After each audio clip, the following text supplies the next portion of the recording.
आज Doubtnut app download करें। Doubtnut पर अपने सभी गणित, रसायन विज्ञान, भौतिक विज्ञान और जीव विज्ञान के डाउट्स का करो सफाया। बस प्रश्न की फोटो खींचो, एक ही प्रश्न को क्रॉप करो और तुरंत वीडियो सोल्यूशन पाओ। अभी डाउनलोड करें। हेलो दोस्तों, आइए देखते हैं एक प्रश्न।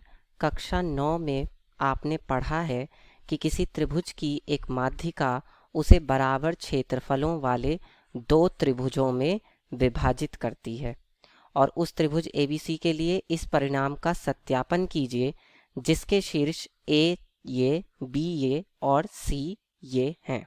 ठीक है, तो अब देखिए त्रिभुज की माध्यिका क्या होती है। आपने उन्होंने कहा ही है कि आपने पिछली क्लास में पढ़ा है। तो त्रिभुज की माध्यिका क्या होती है? जो किसी एक शीर्ष से उसके ठीक सामने वाली भुजा के मध्य बिंदु को मिलाई जाती है, उसको हम क्या कहते हैं? त्रिभुज की माध्यिका कहते हैं। ठीक है, तो यहाँ पर अगर मैंने इस बिंदु को D मान लूँ, जहाँ पर ये BC भुजा को काट रही है, तो वो क्या हो जाएगा? अब मुझे D बिंदु के निर्देशांक निकालने पड़ेंगे और D क्या होगा? भुजा BC का ठीक है, भुजा BC का मध्य बिंदु क्या होगा? D होगा। ठीक है, तो भुजा BC के मध्य बिंदु D के निर्देशांक, तो बताइए D के निर्देशांक क्या हो जाएंगे? D के निर्देशांक हो जाएंगे आपका x1 प्लस x2 बटे में 2, ठीक है, और y1 प्लस y2 बटे में 2। ये होते हैं मध्य बिंदु के निर्देशांक। तो यहाँ पर ये आपका x1 y1 मान लीजिए और ये इसको आप x2 y2 मान लीजिए। तो 3 प्लस 5 बटे में 2 और ये हो जाएगा आपका -2 प्लस 2 बटे में 2। तो यानी कि कितना हो जाएगा? 8 बटे में 2 और 0, यानी कि कितना हो जाएगा? ये 4,0। यानी जो ये D बिंदु है इसके निर्देशांक क्या हैं? 4,0 हैं। अब जो ये माध्यिका है इसने दो त्रिभुज बना दिए, एक तो ABD और एक ADC। तो इन्होंने कहा है कि ये जो माध्यिका है उसे बराबर क्षेत्रफलों वाले दो त्रिभुजों में विभाजित करती है, यानी जो इसका क्षेत्रफल होगा वही क्षेत्रफल इसका होगा। तो हम क्या करेंगे? पहले त्रिभुज ABD का क्षेत्रफल निकालेंगे। ठीक है, और त्रिभुज के क्षेत्रफल का क्या सूत्र होता है? त्रिभुज का क्षेत्रफल का सूत्र होता है 1/2 x1 फिर y2 माइनस y3 फिर प्लस x2 और क्या होता है? y3 माइनस y1 फिर प्लस x3 और यहाँ पर होता है y1 माइनस y2। ये होता है त्रिभुज के क्षेत्रफल का सूत्र। अब यहाँ पर x1 y1 क्या है, x2 y2 क्या है? क्योंकि हम त्रिभुज ABD का क्षेत्रफल ज्ञात कर रहे हैं तो इसके लिए x1 y1 ये हो जाएंगे और x2 y2 ये होंगे और x3 y3 ये हो जाएगा D बिंदु।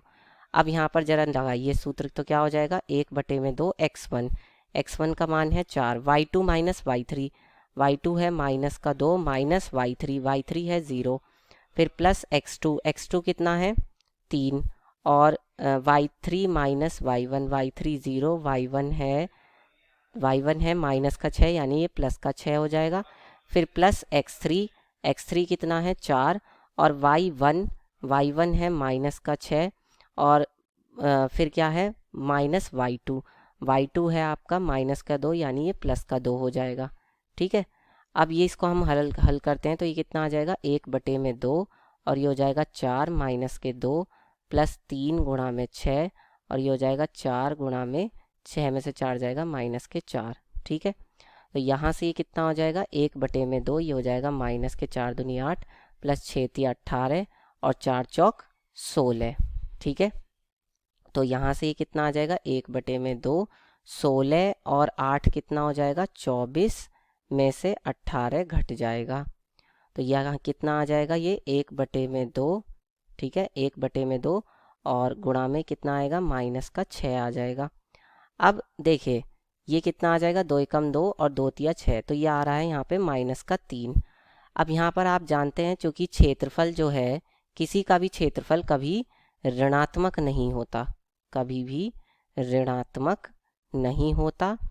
ठीक है, इसलिए यहाँ पर जो त्रिभुज ABD का क्षेत्रफल होगा, तो त्रिभुज ABD का क्षेत्रफल जो होगा वो कितना हो जाएगा? अब ये हम जो ऋणात्मक निशान है इसको हम नगण्य कर देंगे, हटा देंगे, सिर्फ 3 वर्ग इकाई हो जाएगा। ठीक है, अब इसको हम मान लेते हैं समीकरण 1। अब हम निकालते हैं त्रिभुज किसका, ए सी डी का क्षेत्रफल। तो ए सी डी का क्षेत्रफल भी सूत्र तो वही है त्रिभुज के क्षेत्रफल का, बस अब निर्देशांक बदल जाएंगे। तो 1/2 ऊपर चलते हैं और ये कितना आ जाएगा, देखिए ये x1 y1 है ही, इसको हम मान लेते हैं c को x2 और y2 और d x3 y3 है ही है। तो अब कितना हो जाएगा, ये यहाँ पर हम सूत्र लगाते हैं तो ये हो जाएगा हमारा कितना x1। तो x1 कितना है हमारा यहाँ पे, तो x1 है हमारा 4, तो यहाँ हम लिखेंगे 4। ठीक है, और y2 माइनस y3, y2 कितना है 2 और माइनस y3 कितना है 0, तो 2 माइनस 0। ठीक है, फिर प्लस x2, x2 कितना है, x2 है हमारा यहाँ पर 5।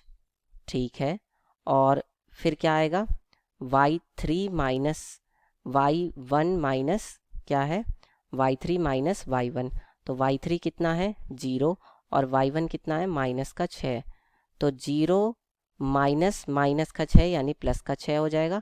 फिर प्लस x3, x3 कितना है हमारा यहाँ पे, x3 है 4 और ये है हमारा यहाँ पे 4, और फिर है y1 माइनस y2, तो y1 है माइनस का 6 और y2 है 2, तो ये हो जाएगा माइनस का 6 और माइनस का 2। ठीक है, y2 क्या है हमारा 2, तो इसलिए माइनस का 2 हो जाएगा। अब ये कितना हो जाएगा 1/2, 4 दूनी कितना हो जाएगा 8 और 5 छंग 30 हो जाएगा, और ये कितना हो जाएगा 6 और 2 8, 8 चौक 32, माइनस का 32 आ जाएगा ये। ठीक है, अब यहाँ से ये कितना हो जाएगा 1/2, ये हो जाएगा 38 माइनस का 32। ठीक है, तो यानी कि कितना हो जाएगा ये 1/2, 38 में 32 जाएगा 6, तो 2 से 6 को काट देंगे यानी कि कितना आ जाएगा 3। तो यहाँ से ये भी कितना आ गया 3 वर्ग इकाई आ गया क्षेत्रफल, इसका भी क्षेत्रफल कितना आ गया 3 वर्ग इकाई। इसको मैं साफ कर देता हूँ, सही से लिख देता हूँ। तो ये हमारा क्षेत्रफल कितना आ चुका है, ये हमारा क्षेत्रफल आ चुका है 3 बार में कट गया 3 वर्ग इकाई। इसको हम मान लेते हैं समीकरण 2।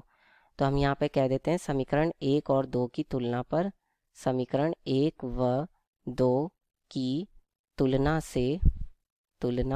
से अब देखिए समीकरण 1 और 2 की तुलना करेंगे। त्रिभुज ए बी डी का जो क्षेत्रफल है वो किसके बराबर है, वो बराबर है त्रिभुज ए सी डी का क्षेत्रफल के। यही हमें सत्यापित करना था। कक्षा 6 से 12वीं से लेकर नीट, IIT, JEE वो एडवांस के लेवल तक 1 करोड़ से ज्यादा छात्रों का भरोसा। आज ही डाउनलोड करें डाउटनेट ऐप या व्हाट्सएप करें अपने सारे डाउट्स 8400 400 400 पर।